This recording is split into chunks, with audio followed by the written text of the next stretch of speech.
Hi everyone, welcome back. Thanks for joining us today. We've got a brand new story to share with you, so let's begin. My name is Willie, and let me tell you, life has a funny way of turning things around. 2 years ago, I was just the guy who got dumped because I wasn't good enough. I remember feeling like my world had ended. But fast forward to today, and the same person who walked away from me, she's losing her mind watching me thrive. It's wild how things change. Now before I get into everything, do me a quick favor. Hit that like button. Trust me, you're going to want to hear this story. Because if you've ever felt rejected, if you've ever been told you weren't enough, or if you've ever had someone trade you in for something better, then stick around. This one's for you. Let me take you back to where it all started. The first time I saw Marilyn remains unforgettable even up to today. Back then, to me, she was more than special. She was perfect. From the moment we started talking, everything just clicked. We could spend hours together, and it never felt forced or awkward. You know that feeling when you find someone who just gets you? That's how it felt with Marilyn. She made me laugh in a way no one else could. I'd tell her about my dreams, my struggles, and even my fears, and she listened. At that time, I believed she did care. We made plans for the future, talked about places we wanted to visit, things we wanted to accomplish together. We did everything together because it gave us an excuse to be close. I wasn't rich, but I loved her with everything I had. And for a while, I thought that was enough. Looking back, I realize how blind I was.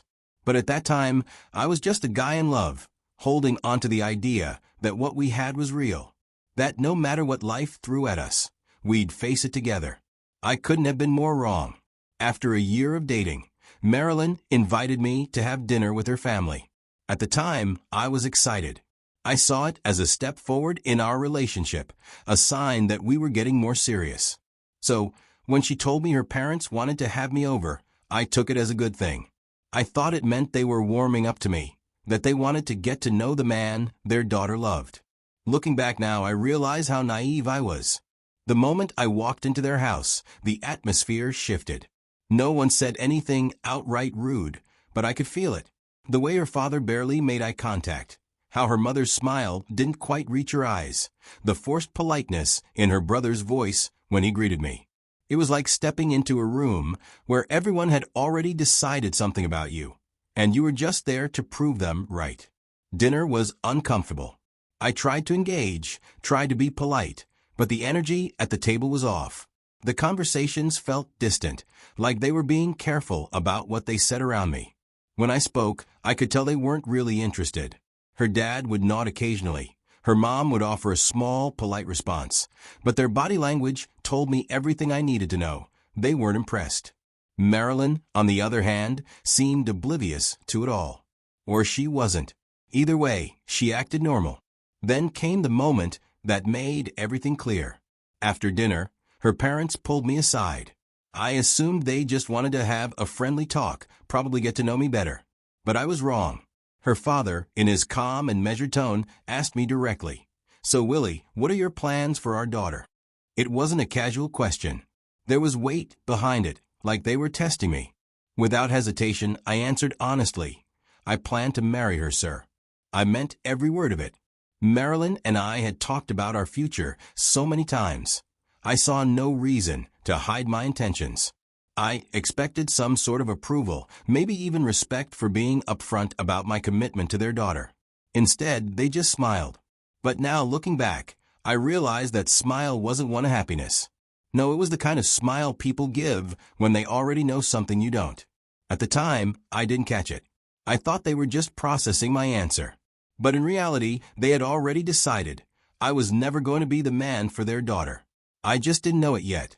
After that dinner, everything changed. Marilyn, who lights up whenever I called, suddenly acted like talking to me was a chore. My messages sat on read for hours, sometimes the whole day. When I finally got her on the phone, she sounded distracted, uninterested, like she had somewhere better to be.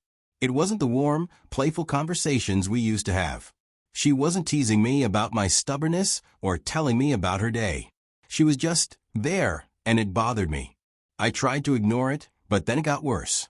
She stopped picking up my calls altogether. I would call in the morning, no answer. Call in the afternoon, nothing. At night, I try one last time, and still silence. The first few times, I let it go. But when it became a pattern, I asked her what was going on. Her response? I've been busy. That was it. It didn't make sense because she was the same person who used to complain if I didn't text her back fast enough. Now, she was barely responding to me at all. And it wasn't just the calls or texts. She stopped making time for me. The dates we used to plan? Canceled. The little moments where she'd randomly call just to say she missed me? Gone. It felt like I was chasing after someone who didn't want to be caught. But the worst part? She never actually said anything. And then, one evening, she asked me to meet her. I remember thinking, finally, she wants to talk things out. Probably we can fix this. I was wrong. We sat down, and she looked at me. Then, she told me straight up, Willie, my family doesn't approve of us. They think I should be with someone who's more stable, someone who can give me a better life. For a second, I couldn't even process what I was hearing.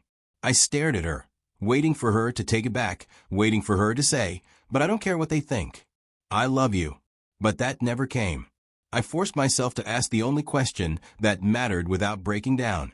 Do you even love me, or are you just doing what they want? She hesitated.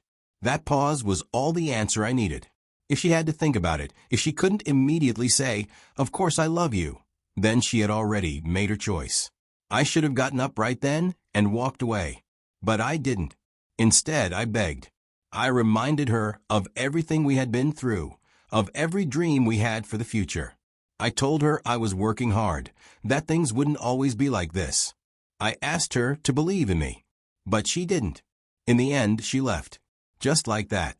And as I watched her walk away, I realized something painful. I was the only one who ever truly believed in us. The days after Marilyn left felt like an open wound that refused to heal. I tried to act like I was fine, but deep down, I was shattered. She wasn't just my girlfriend. She was the one thing in my life that made sense. Everything else, my finances, my business, my future, was unstable, but I held on to her like she was my anchor. And then, just like that, she was gone. Not because we fought, not because we fell out of love, but because I wasn't good enough in her family's eyes. That realization cut deeper than anything. The woman I had spent years loving, the woman I dreamed of building a life with, had traded me in like an old, worn-out pair of shoes. And for what? A man with a heavier wallet? It was humiliating. At first, I told myself I'd be okay. But the nights were the hardest. I'd lay in bed, staring at the ceiling, replaying every moment we had together, searching for answers that never came. What if I had more money? What if I had dressed better, spoken differently, done something, anything, to prove my worth? Would she have stayed? The thoughts never stopped. I barely ate. I barely slept. Losing Marilyn felt like the final straw, like life had officially given up on me. There were days I didn't even want to get out of bed. What was the point? The woman I loved had left me, my business was failing, and I felt completely alone. But after some weeks, something inside me snapped. I was done feeling sorry for myself. I was done being the guy people pitied. Marilyn had chosen a better life, but that didn't mean I had to stay broken. If I wanted a future, if I wanted to prove to myself, not to her, that I was worth something, I had to start over. I stopped waiting for someone to save me and started focusing on what I could control. My time, my energy, my grind. Every day, I poured myself into my work, learning everything I could about my business, sharpening my skills, and finding ways to make money, even if it was just a little at a time. It wasn't easy. Some days I wanted to quit, but every time I felt like giving up, I reminded myself why I started. The pain became fuel. Every rejection, every setback, every moment of doubt pushed me harder. And through it all, one person stayed by my side, Diana. Funnily enough, she had been Marilyn's friend first. But, unlike Marilyn, she never looked down on me. She was just there after my breakup, checking in, encouraging me, reminding me that I wasn't as alone as I thought. At first, I didn't see it. I was too caught up in my own misery to notice. But her presence felt different. She just saw me for who I was and accepted me. That kind of love, I had never experienced it before. 2 years. That's how long it took me to rebuild myself from the ground up. 2 years of discipline, long nights, and sheer determination. I won't lie to you, those early days were brutal. There were times I wanted to quit, times I wondered if I was just fooling myself. But every time doubt crept in, I reminded myself that I had to be good enough. That memory fueled me. It kept me going when nothing else did. Now, everything's different. I'm no longer the struggling guy. I built something real. My business is thriving, my finances are stable, and for the first time in my life, I feel in control. I wake up every morning with purpose, knowing that every decision I make is pushing me forward. But beyond all of that, beyond the success, the money, and the stability, what truly matters is that I'm happy. And a huge part of that happiness? Diana. Diana was there when I had nothing. She saw my potential before I ever did. She didn't pity me, she believed in me. That belief changed everything. At first, I didn't think much of it. I was still healing, still too caught up in my past to recognize what was right in front of me. But over time, something shifted. There was no pressure, no expectation, just a connection that grew naturally. Unlike Marilyn, Diana never made me feel like I had to prove my worth. I didn't have to beg for her attention or fight for her love. She loved me for me, not for what I could provide, not for what I might become, but for who I already was. And that changed everything. When I finally let go of the past and allowed myself to love her the way she deserved, I realized something. Some love is conditional. Others are simply meant to be. Then, just when I thought my past was behind me, my phone rang. At first, I didn't recognize the number, but the moment I heard her voice, I knew. Marilyn. It had been 2 years since we last spoke, and I could hear the hesitation in her voice. She greeted me like an old friend, but there was something awkward about it, like she wasn't sure how to approach the conversation. I stayed quiet, waiting for her to get to the point. And then she asked for my forgiveness. She told me she had been meaning to reach out for a while, but felt ashamed. She said she needed to apologize, to clear the air between us. I didn't say anything, just let her talk. And as she kept going, it became clear why she was really calling. The man her family chose for her? He wasn't who she thought he was. Behind all the wealth and stability, he was controlling, manipulative, a serial cheater. The perfect man they had chosen for her turned out to be a nightmare. Now, after 2 years of marriage and a child, she was thinking of leaving. I sat there, listening, but I felt nothing. The Marilyn I once loved, the one I would have done anything for, was gone. In her place was a woman who had made a choice, and now she had to live with it. She told me she regretted how things ended, that she had been young and naive, and that she let other people make decisions for her. Then she said something that made me pause. "We were meant to be, Willie," she said, her voice almost trembling. "I see that now." I leaned back in my chair. Meant to be? I wanted to laugh at the irony. She wasn't saying this when she walked away. Back then, she was sure she had found something better. But now, after 2 years, after her perfect choice turned out to be anything but perfect, she's realizing we are meant to be.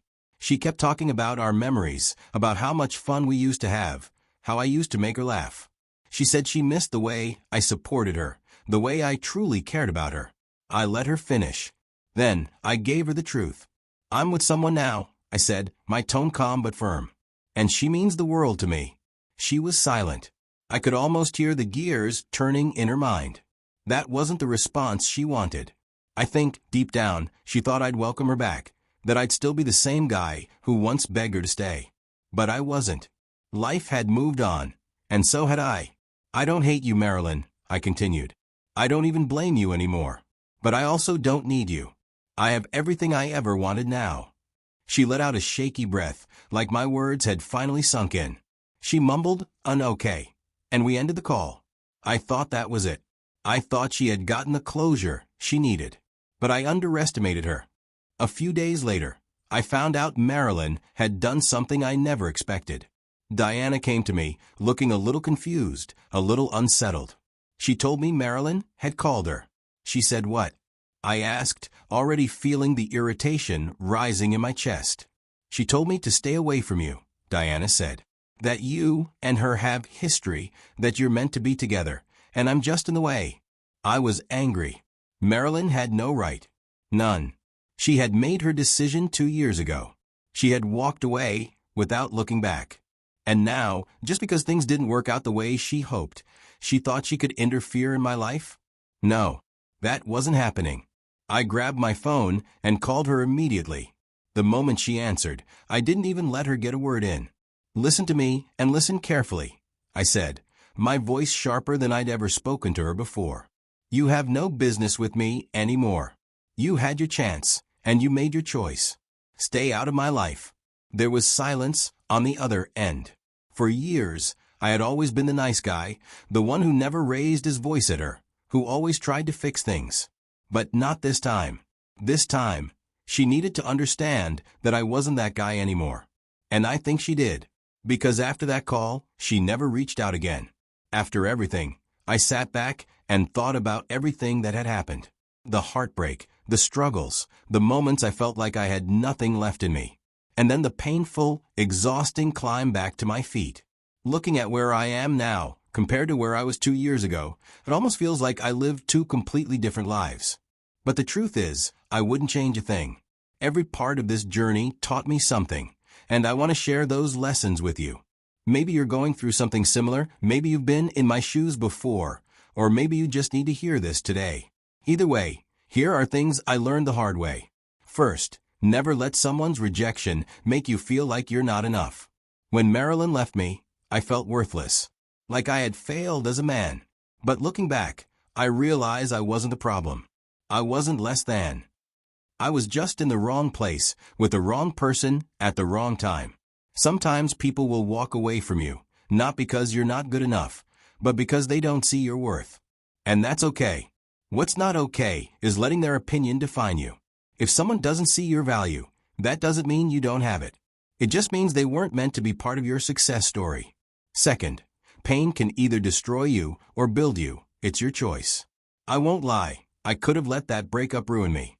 I could have given up, stayed bitter, blamed the world, and felt sorry for myself.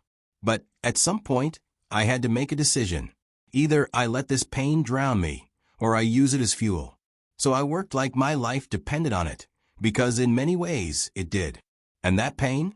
It became the fire that pushed me forward. Looking back, I realized that if Marilyn had never left me, I probably wouldn't be where I am today. So, if you're going through something painful, don't waste it. Use it. Let it turn you into something stronger. Third, real love doesn't make you feel like you have to prove yourself all the time. With Marilyn, I was always trying to be enough. Enough for her. Enough for her family. Enough to be worthy of staying by her side. But with Diana, it's different. She sees me as I am, and that's enough. Love shouldn't feel like a test you have to pass. It shouldn't feel like a constant battle for validation. When someone truly loves you, they won't make you feel like you have to compete for their affection. They will simply choose you. Every single day. And finally, success isn't about revenge. It's about freedom. A lot of people think the best way to get back at someone who hurt you is to succeed just so you can rub it in their face. But let me tell you, that's the wrong mindset. Success isn't about proving people wrong. It's about proving to yourself that you were capable all along. When Marilyn called me, I didn't feel the need to throw my success in her face. I didn't gloat. I didn't say, "Look at me now." Because my success wasn't about her, it was about me. The best revenge isn't revenge at all. It's peace. It's knowing you made it, and you don't need anyone's validation to feel whole. So, what would you have done in my situation? If you were in my shoes, would you have taken Marilyn back? Would you have given her a second chance? Or would you have moved on just like I did? Let me know in the comments. I'd love to hear your thoughts. And before we wrap this up, I'll leave you with this. Some people lose the love of their life by chasing something better. Others find the love of their life by becoming something better. Thanks for watching, and I'll see you in the next one.